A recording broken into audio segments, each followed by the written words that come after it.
There is a prison in a more ancient part of the world, a pit where men are thrown to suffer and die. But sometimes a man rises from the darkness. Sometimes the pit sends something back. You and I know what I really am. I think you can be anything you want to be. I guess it comes down to a simple choice, really. Get busy living, or get busy dying. Every man becomes an infinitely more dangerous version of themselves the moment they realize they don't need anyone's approval or permission, because there's no greater waste of time than defending your actions to people whose life you don't want. So many of us come from these small places in our mind that we're not willing to think outside of only what we've seen. Our mind works in such a small compartment. And one thing I was able to do was to dream. Many people, but don't make dreams your master. But I was able to dream outside those four walls of that small town. And until you're able to really put yourself into that dream, but don't make dreams your master, that's where you truly become what you're destined to become. To make a commitment is one of the hardest things that human beings do. That very few people make commitments. That most people in this room, I hate to say it, most people in this room are not totally committed to their work. Oh yeah, they're doing it, they're in it, they're doing a reasonably good job, nobody's fired them yet, right? But they're not committed, their whole heart isn't into it. And yet no success is possible without commitment. Who is it that Emerson said that every great achievement is the triumph of enthusiasm? That the ability to commit yourself enthusiastically, wholeheartedly, 100% to what you want to do is the starting point of all achievement. That if you cannot commit yourself wholeheartedly, it probably means that it's not right for you. And that all of us in life seek for something that we can commit ourselves to. Okay, you're in a terrible situation. What are your options? What you have to do is, well, you kind of have to prioritize and execute, right? Like, okay, I got all these bad things going on in my life. What is my biggest problem right now? And you got to say, okay, I got to start with solving that problem. And you got to start to, going back to, I think it was the initial thing that we talked about, take action. You got to take action and move forward. And if you don't, the downward spiral doesn't end. And if you allow it to continue to go down, that's where it's going to end up. If you want revenge for the bad things that have happened in your life, start with the version of you that hasn't lived up to your potential. If you give it all you have, you're going to get max potential back. And then who knows what can come. That's the beautiful thing. If you don't show up, guys, you know the outcome. You'll never get the job, never get the part, never get the girl if you don't show up. If you show up, you're putting yourself in a situation to create those opportunities. And when you show up, how hard do you go? That's the faster that opportunity will come to life for you. So you want to be normal. So you just want to be like everybody else that roams the world, not knowing the power that's in them. Being fine with being mediocre. Thinking about what the version of you who got you here did, and then acting in the exact opposite of that as many times as you possibly can, and the pain that you feel by rejecting the thing that you used to do that got you into this bad circumstance, that's the real revenge. Don't half-ass it. Don't half-ass it. Boy, that never goes out of style, does it? If you're going to try, go all the way. Otherwise, don't even start. If you're going to try, go all the way. Get rich or die trying. Either I'm going to get rich or I'm going to die in the process. And then if I die in the process, I was doing what I wanted to do. I mean, think about it. If you're going to do something, if you've chosen to do something, whatever it is, easy, hard, if you give it your all and you don't half-ass it, win, lose, draw, get what you want, don't get what you want, whatever the outcome is, if you don't half-ass it, at least you're not going to have to wonder, oh, would the outcome have been different? What if I did give it my all? And boy, wondering that is what keeps us up at night. That there's some games you don't get to play unless you're all in. And the other thing that's so interesting about being alive is that you're all in. No matter what you do, you're all in. this is going to kill you. So I think you might as well play the most magnificent game you can while you're waiting, because do you have anything better to do? Really? Why not pick the best thing possible that you could do? Why not do that? Maybe you could justify your wretched existence to yourself that way. I think you could. That's what it looks like.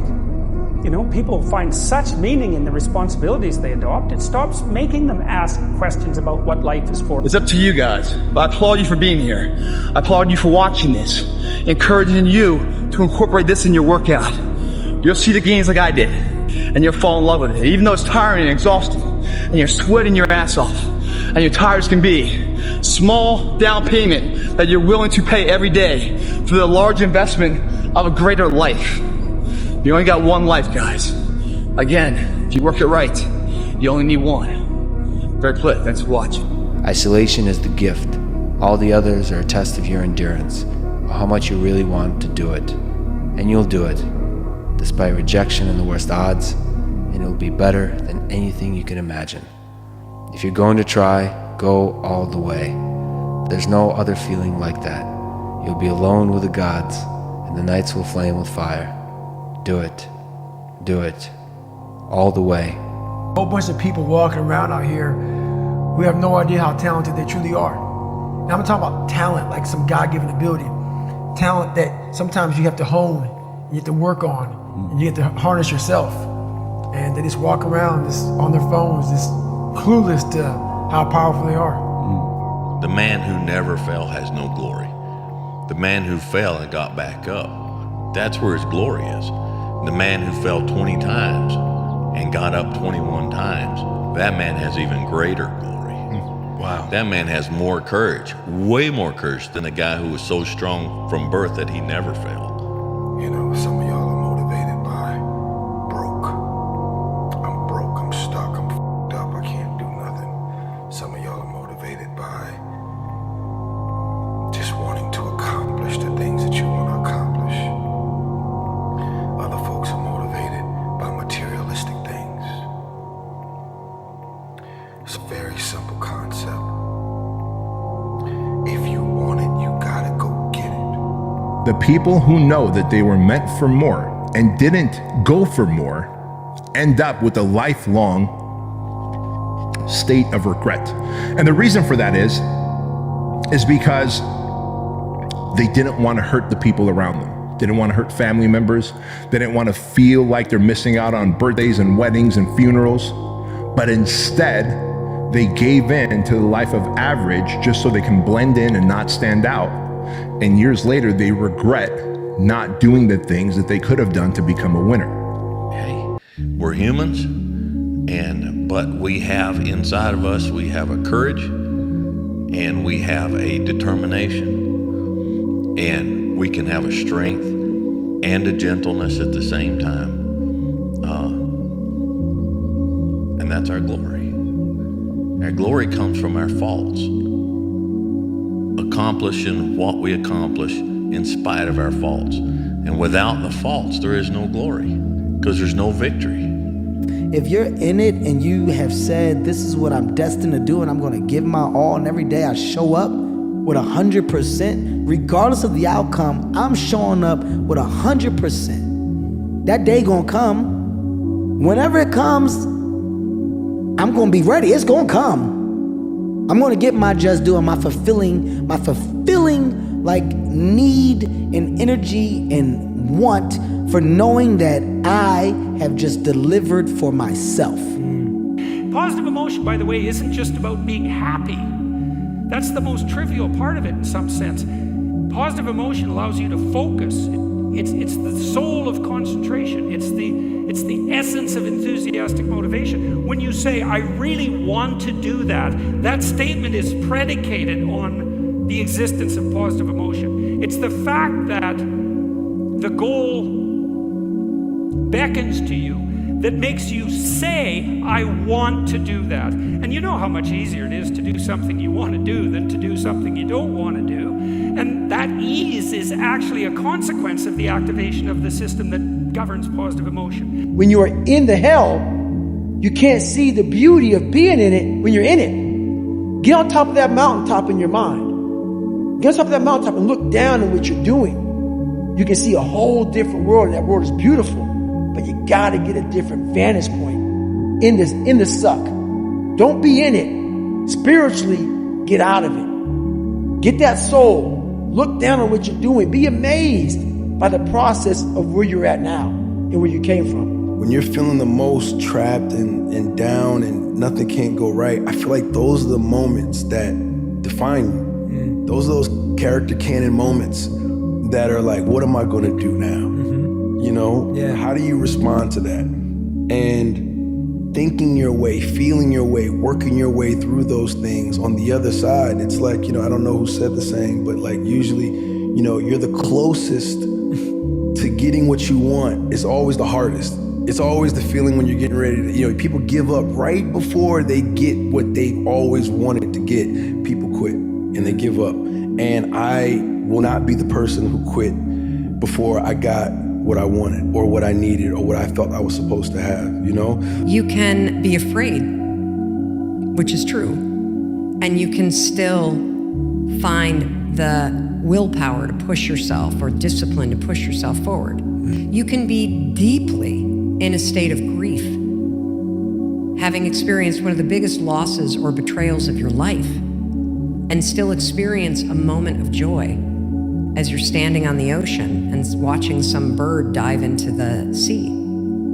Human beings are very complex, and when you start to understand you're not just one thing, it gives you freedom to ride the waves of feelings, to ride the waves of experience, and to kind of go down and go, oh shit, this is a terrible thing, and know that you will be able to come out the other side of it. Because when you're willing to try to do something, not trying is failure.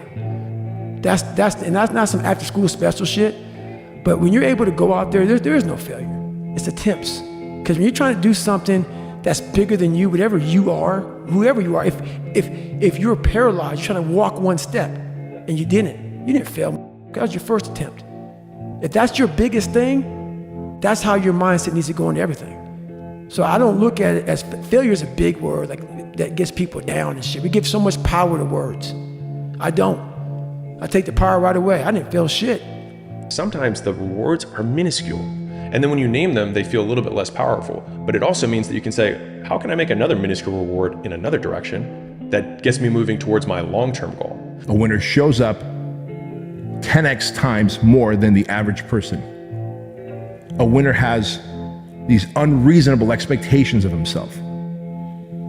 A winner knows that he's destined for greatness. And no matter how many people around him tell him to slow down, be careful, watch out, that's too risky, you don't have the genetics, the DNA, the money, the mind, the brain power for that. A winner locks onto their fucking goals and keeps going. That's what the winner does.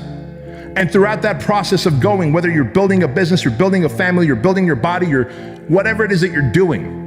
You have to believe in one thing, and that is yourself. And I'm not saying don't believe in God or what you believe in, but right now, for you to find greatness in yourself, you're not gonna find it by looking in a book or by even hearing me. I may give you the spark, but you've got to go inside yourself to find it.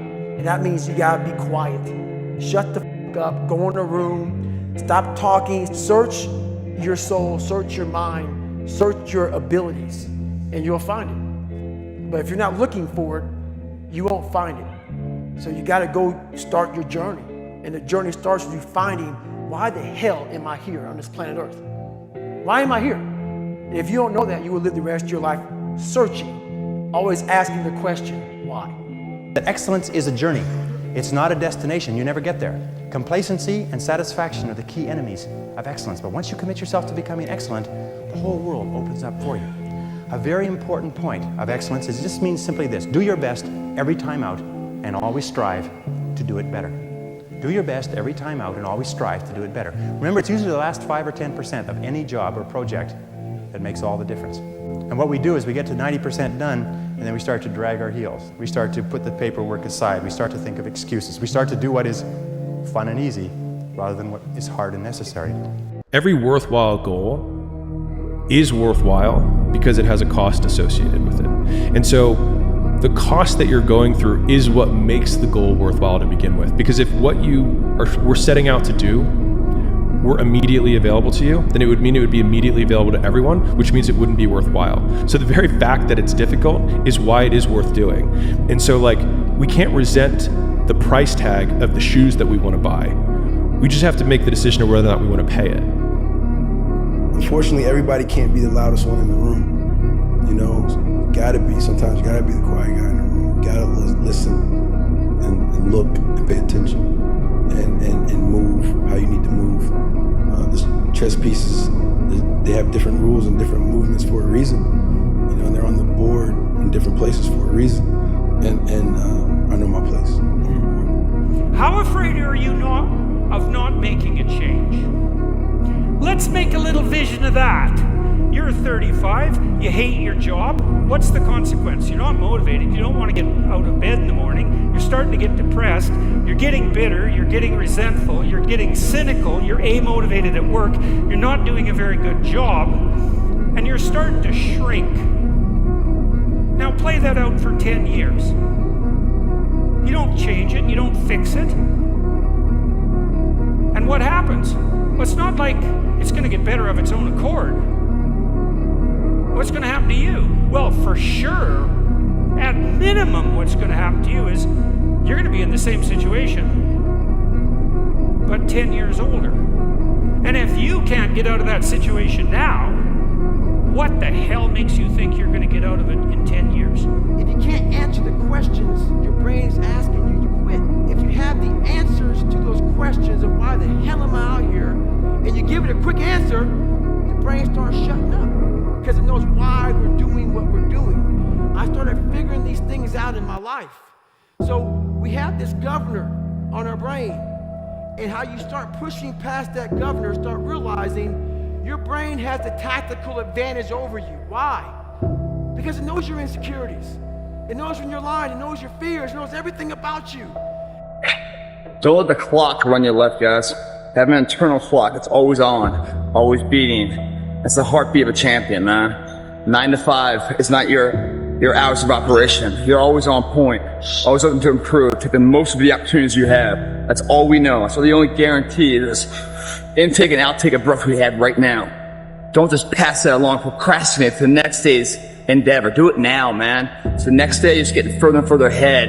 And if you ever do look back, there's a lot of pride right there that you did it right. And you continue to be the course of action that does it right. A role model for others, man. No regrets, man. A lot of the time, people need an excuse to perform. Mm-hmm. They need a race to be working toward, a goal, a holiday, a photo shoot, a wedding. Right. And that is what drives them forward. And, that's not nothing. That's an incredibly powerful, potent motivator. Yeah. But it's worked for a lot of people. If you can manage to perform without that, mm-hmm. that's real power.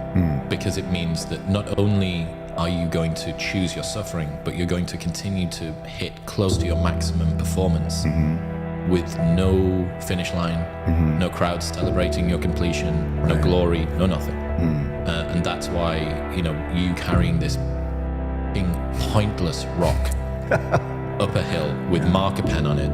Yeah. You ain't got it. You ain't got it. Stop fronting. And I'm not coming at y'all on any other level but keeping it real. The life that I live, I deserve this life because I worked my ass off to get it. Y'all out here running around creating this smoke on the brink of destruction, and it's all self-inflicted. You did it to yourself. Trying to live up to the hype and create the smoke that you doing. You ain't doing it. You still got work to do. Stay on that basketball court. Stay on that football field. Fuck all the homies texting and calling and trying to make you feel bad about being so focused. And specify your damn goals, because how are you going to hit something if you don't know what it is? That isn't going to happen. And often people won't specify their goals too because they don't like to specify conditions for failure. So if you keep yourself all vague and foggy, which is real easy because that's just a matter of not doing as well, then you don't know when you fail. And people might say, well, I really don't want to know when I fail because that's painful. So I'll keep myself blind about when I fail. That's fine, except you fail all the time then. You just won't know it until you've failed so badly that you're done. And that can easily happen by the time you're 40. So I would recommend that you don't let that happen. So that's willful blindness, right? You could have known, but you chose not to. As times get hard for me, the truth comes out. And my truth is powerful, it's real, it's tangible. I feel it. It comes out of my brain as I speak about it. I'm reliving every single dark moment of my life to be here. So that is what people don't get. That is what motivates David Goggins, is the unseen work that everybody needs. That pat on the back. They need that training partner. They need that accountability coach. I don't need that shit. And neither do they. But it's what we've trained ourselves to believe that we need.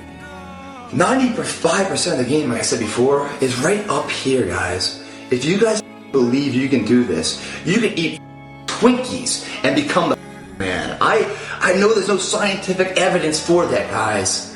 But I swear to you, obviously eating right, resting, having good cardio and everything else, all these things add up to equal weights and they're all very important. But none of them mean anything without the mental state that today I'm no longer being a fucking loser. Today I'm going to change my fucking path. I'm going to get on the path of success. I don't care how long that road is.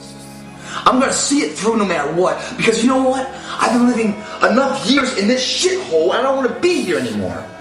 I'm not happy with this. And I'm tired of making excuses. I'm tired of going through the same circular motion of shit. I want to be different. And last I look, every single day I'm getting older. Meaning I'm going to get older. I'm running out of time. To find your way in life is not an external search. It's an internal search. Because God equipped you the moment He gave birth to you. God equipped you at birth with what you needed. He gave all of you a gift. He put it in you at birth. He gave you a gift. It is the thing that you do the absolute best with the least amount of effort. That's your God-given gift. That's the thing you should pursue. People demand success, but refuse to work weekends. People want opportunity, but won't talk to strangers. People claim ambition, but sleep in every day. Everyone wants to be successful. No one wants to be embarrassed. But the price of the first is the second. We are the result of our actions, not our aspirations. Don't do things just because you think you're going to get something for it. That's not why we do things. Yeah. Do what's interesting to you. Follow what's interesting. Don't worry about the outcome. We don't know. We can't predict the outcome. We can never predict the outcome. Follow your own inner guide. It directs us. It might not make sense. Might not make sense to us. Might not make sense to anyone else. Certainly won't make sense to anyone else. But it might not even make sense to us. And that's okay. It's fine. Listen to yourself. Why is it telling you this? A wise man once said, how you going to treat this life like you're going to get to live again? Stop playing with your life every day, bro. Because you're one move away from not living again. It's deep. I suggest you take advantage of the life that's given to you right now. That's it. If you want a thing bad enough to go out and fight for it, to work day and night for it, to give up your time, your peace, and sleep for it. If all that you dream and scheme is about it, and life seems useless and worthless without it. And if you gladly sweat for it and fret for it and plan for it and lose all your terror of the opposition for it. And if you simply go after that thing that you want with all of your capacity, strength and sagacity, faith, hope, and confidence, and stern pertinacity. If neither cold poverty, famine, should go, sickness or pain of body and brain can keep you away from the thing that you want. If dogged and grim you besiege and beset it, with the help of God, you'll get it. People cap themselves. They look at somebody, and because their mind can't imagine it, they then start talking shit. He has to be doing this, or he has to be doing that. There has to be some trick. There has to be some potion. This is bullshit. No, it's because you cannot allow your mind to open up for the possibility of it can be done, which is why you being people are where they are today. Because you shackled your mind to have limits. You can have what you want in 5 years, but there's 2 conditions. You have to know what it is, and you have to aim at it. Figure out what you want. Write it down. Figure out what you could do to start moving towards that, okay? Do that with your family relationships. Do that with your friendships. Do that with your career. Do that with your education. Think about your misuse of alcohol and drugs and other things that might drag you down. Develop a vision, and you have to do that in dialogue with yourself, right? It's like, if I could have what I wanted, what would satisfy me? And you might think, well, I could never get that. And I could say, well, maybe not, but I'll tell you one thing, man. You can move towards it. And I know almost all the pleasure is in the moving toward. If you talk about work-life balance as a 22-year-old man, you're hanging around with the wrong people. That gnawing feeling when you realize you've outgrown your social circle isn't loneliness, it's your ambition finally speaking louder than your need to belong. We all live in this world where our brains are keeping us in this box. Outside that box, on the other edge of suffering, which is on the other edge of that 40%, is a world that's endless of opportunity. But we are afraid to go outside that box because in that box is comfortable. That's where all of our nice stuff, that's where the nice 4-lane highway's at. I know where the restrooms are at. I know where the gas stations are at. Outside that box, man, God gives you a shovel. He says, man, start digging. That's not fun. But when you dig your own path to all kind of stuff that's unknown. And that's why I started realizing, man, like on the other end of this is some beautiful stuff. So I got outside my box and realized, man, 300 pounds, now look at me, I'm 185 pounds. And on the other side of the box was all this stuff. And I know it's over there until I climbed the wall.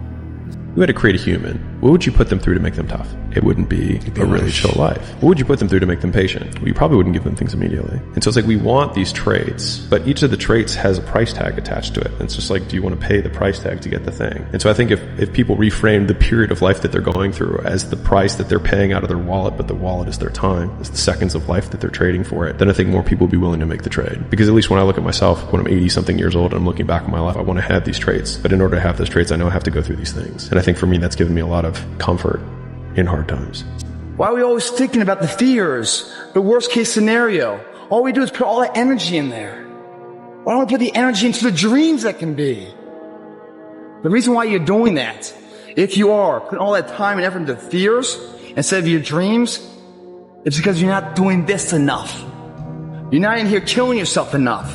You're not working hard enough. You're not studying hard enough. You're not burning the midnight oil every night, which prevents you from staying awake in the midnight hours later in life wondering what it could have been. You erase that shit through all the payment, guys. It's free. You don't need to shoot up for it. You don't need to snort. You sweat for it. And then when you leave here, it's an abdominal will is like just been nurtured. You don't think about second place. You think about first, and then the legacy, and building the gap between you and every other person. But unless you go through this shit, there's no value in first place. If you think that you're gonna go and accomplish something really special, and be the best in anything in the world, and you think you can do it without working, you make a big mistake. Because no matter what I did, if it was in bodybuilding or in acting or if it was in political arena, it always took a lot of work. Work your butt off. You never want to fail because you didn't work hard enough. I never wanted to lose a competition or lose an election because I didn't work hard enough. I always believed leaving no stone unturned. Muhammad Ali, one of my great heroes, had a great line in the 70s when he was asked, how many sit-ups do you do? He said, I don't count my sit-ups. I only start counting when it starts hurting. When I feel pain, that's when I start counting because that's when it really counts. That's what makes you a champion. That's the way it is with everything. No pain, no gain. Feeling stuck is a signal that you've stopped growing. That's it. And when most people feel stuck, since they don't understand that it's tied to a fundamental need for growth, we believe it's an existential crisis and we blow up our lives. For most human beings, what actually will get you feeling like you're not stuck is having something in the future that you're looking forward to. Or taking a class where you're learning something, or changing a routine so that you try a new class at the gym. Learning anything gets you back in touch with a fundamental need. It makes you start to feel like things are moving. And from that place of feeling a little bit more empowered, you'll be able to make better decisions about what big things need to change in your life. I think a lot of the discontent comes from the judgment people have about what they should or should not do along the way. And so they take my description as prescription for what they should do. So I describe my life and then people think I'm prescribing what they should do, and it couldn't be further from the truth. If you want to take a break at every 2 steps and take in the view, do it. I mean, in 4 generations, no one will remember your name. And so enjoy the view if you feel like it. I just happen to enjoy how much I can see that I can do. That's what I enjoy. And I feel like I am most present when I work.